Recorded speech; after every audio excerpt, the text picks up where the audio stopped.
Right, guys, take this very important thing. The kind of mother-in-law you have or you want to have will determine the sustainability of your marriage. It's not going to form if your marriage is going to be successful or not, but that is going to form an integral reason or integral part of the sustainability of your marriage. If you have a terrible mother-in-law, your marriage is over. It is a good thing to marry a bad wife, but the mother is good. It is a good thing to marry a good wife, and the mother is good. But one very terrible thing is if you marry a good wife and a bad mother-in-law, your marriage is always sure by 60%. It's sure by 60% if your wife is bad, but the mother is good. Your marriage is sure by 60%. But if you now want to kill yourself completely, marry a bad wife plus a bad mother-in-law. Marry a bad wife plus a bad mother-in-law. What that means is that both of them are what? Are bad. Then your marriage won't even last 1 year.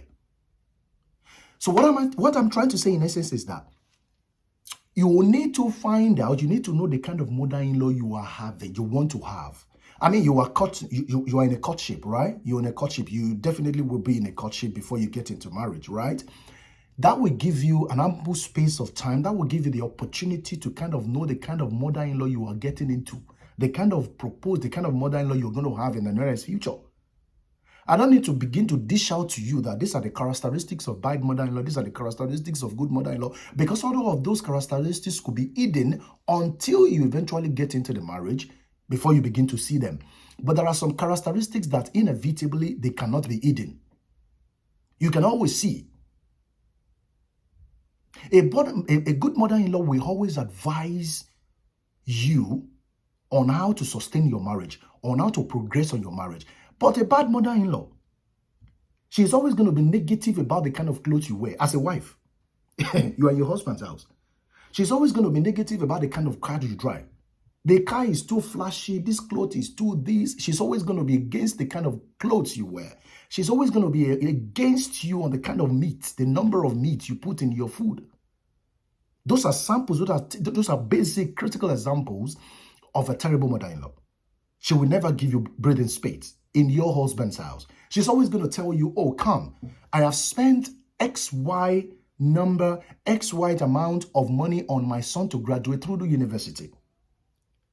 So that gives them this particular idea that because they have spent XY amount of money on their son to go through the university, they reserve that particular right to decide what happens in his matrimonial home. The only thing left for some mother-in-law to do is to sleep on the same bed with their son. You would have known, you would have seen some characteristics of this in this particular mother-in-law you talked about, because you will have been in courtship with that guy before eventually getting into the marriage. So if you see these characteristics and you still go ahead to marry that guy, then that is your cup of tea. Don't come to the public, don't come to the social media to complain that you have a terrible mother-in-law, you have this mother-in-law, you have this and that. One of the very, very basic factors you need to put into consideration is the kind of mother-in-law you are going to have. Yes, you love the guy, but what is love when you cannot enjoy your marriage? What is love if you cannot sustain your marriage? What is love if you get into the marriage today and you come out because you are being choked almost to death because of the kind of mother-in-law you have? Oh my God, we have so very many terrible mother-in-laws. Maybe they do not see anything wrong or bad in what they do. I don't know.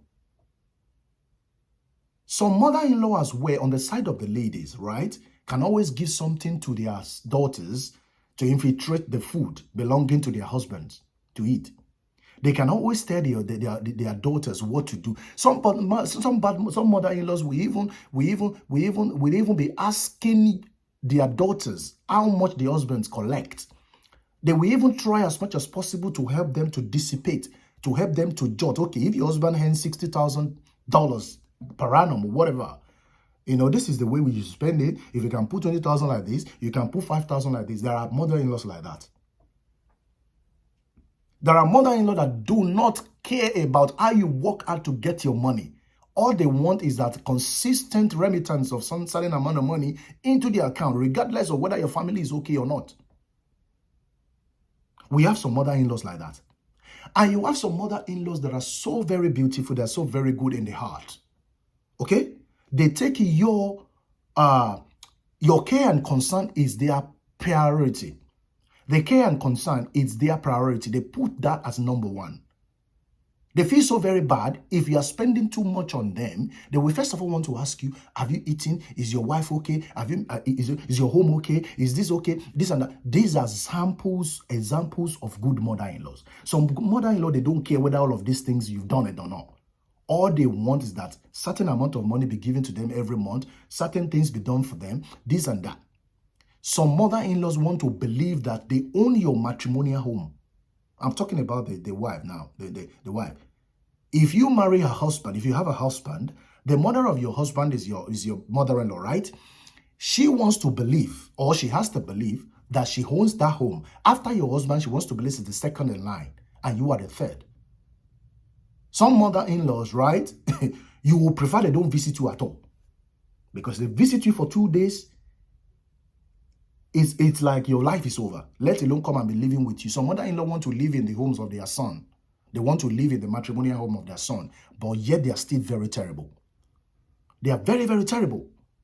I do not know the reason why this has come about. I do not know if they don't have it upstairs that they are causing havoc or what they are doing is not good. I don't know if they have it at the back of their mind, or is it because probably they don't know. You would have investigated and know how they relate with the father of your wife, her own husband. By the time you visit these people before your marriage, you will see one or two things. You are not that blind, you are not that dumb for you not to have noticed these things before you eventually get into marriage. You would have seen. So it's always very important for you guys to try as much as possible to be in courtship, first of all, before you get into marriage. Some people, they don't even court at all. They just impregnate themselves and they jump into marriage. Some people, they just meet and this and that marriage without having to find out the kind of mother-in-law or the kind of mother-in-law they're going to have in the nearest future. It is always very important for you to visit these people. Visit your mother-in-laws. Put your ears to the ground. Listen to their conversation, Listen to the way they behave. Listen to the love, kindness, concern that is between your mother-in-law, your parents-in-law. Listen to it. Put your ears to the ground. Listen to it. Visit them on a regular basis. See how they relate. This will tell you the kind of parent-in-law you're going to have. I'm talking about the parents-in-law that are together. The parents-in-law that are not together, try as much as possible. If the both of them are still alive, visit them separately. They will be able to say you from one or two things they tell you. You will pick one or two things from it to be able to know the kind of mother she is or the kind of father he is. This is quite important. Some of you don't even know that some mother-in-laws will even prefer that their son marries 2 wives. If you have been with your husband for 3, 4, 5 years and you are yet to conceive, some mother-in-law will even be thinking on how to marry the second wife because they do not have the knowledge that to conceive is not by your power.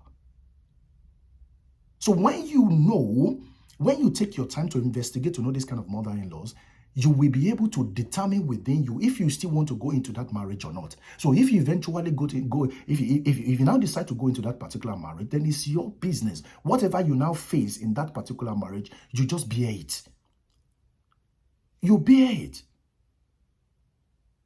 Do you understand? This is quite simple, guys. It is something that has been generating a lot of problems in homes, in matrimonial homes of various kinds. A lot of ladies have been complaining the kind of mother-in-laws they have, but it's too late for them to quit the marriage because they can't forgo the marriage for the mother-in-law. But it would have been your responsibility to have visited this particular mother-in-law to know the kind of person she is. I know some characteristics and features may be hidden, but there are some that are inevitable. You will definitely be able to see with the ways they behave. For you to get married, you will have been able to have some senses to be able to know the left from right, to be able to distinguish between X and Y. Guys, this is quite simple. It's very, very simple. One of the ways for you to enjoy your marriage is for you to know the kind of mother-in-law you are going to have. Your proposed mother-in-law is very important. It's going to form an integral part of the sustainability of your marriage. If your mother-in-law is terrible, if she's bad, that is going to be an end to your marriage. Because she's going to decide for your husband what to do. She's not going to give you a breathing space to enjoy your home. And God bless you if you now cap it up with terrible family members. If your husband has terrible siblings plus bad mother-in-law, then you're married. You should not even go into such marriage. And that is why it is always very important for you to court. If you court very well, you will be able to understand these people and you will know if it's something you want to go into or not. But if you then know and you still go ahead because of some love, then whatever you see there, you just bear it. Guys, I'm going to leave now. Thank you very much for listening to this. Follow us for more. We're always on this, guys. And I'll see you in the next video. Enjoy the rest of your day. Bye for now.